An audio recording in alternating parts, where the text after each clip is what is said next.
mga mamay maupay nga kulog paton nga tanan.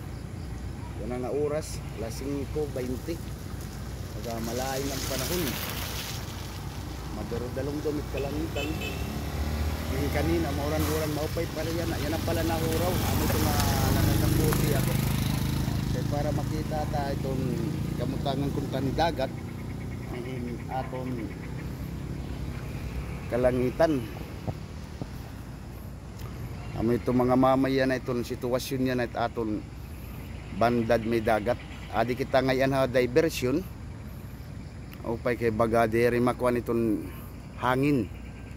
Ngayon humura luwatan uran. Ngayon pagka di ko diversion, kanina nang nag-uuran, kumita ako dito ha Pag-asa. Hagawas nira nga, may nakabutang dito nga, number 1 pula. Karoyek signal, may bagyo kita din niya aton. Signal number 1 na kita. Amo po ini mamoy mga mamay itong kahimtang panahon natin yan na babagay itong wariti arabot nga bagyo. Adi ako diversion road.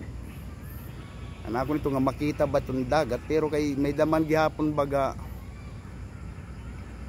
nagpalawod siguro ito. At dito banda. Ito nga ato nakikita nga babagan mga green nga nagkakawara-wara. Bagabagay ito't buya. Nga pagka makuan na hamabaw ito dida. Ito man nga nag-green nga nagkakawara-wara. Mga mamay labi na gud kung harani dida itong mga tabit dagat.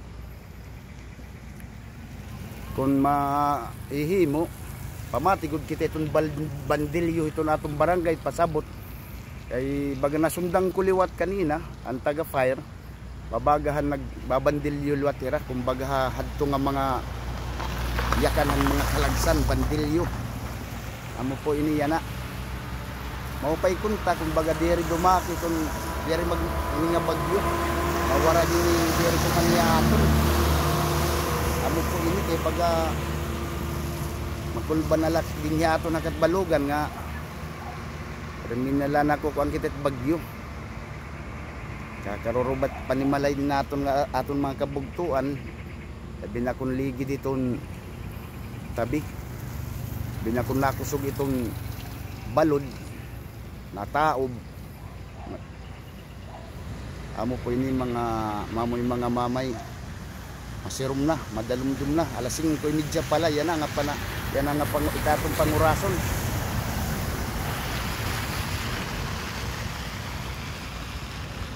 Ito kuan ini nga bagyo aton.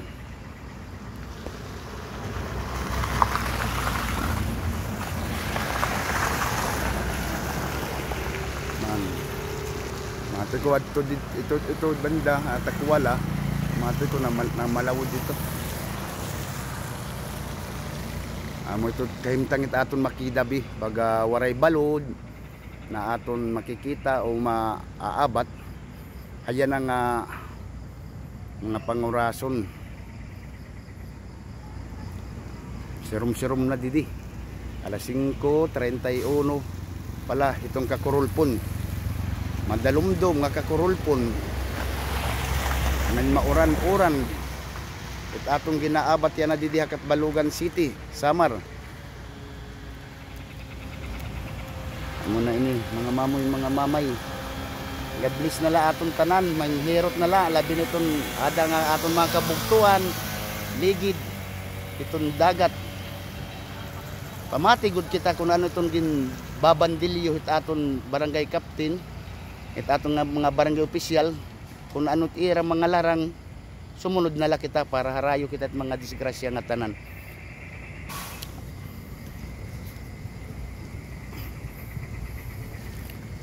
Shout out ngayon ang mga nagsishare ang akong video kan Mary Jean Alboro kan PD yana Bastismo yan Jillian salamat ani imo pagsishare ngayon labinan mga tao nga permi na supported akon pag-vlog, ang nag-share, nagko-comment, and nagla-like. Salamat nga damo ha iyo. God bless you all. Bye-bye mga mamoy, mga mamay. Update la kita yan at kamutang didikat balugan kay may tiabot nga bagyo.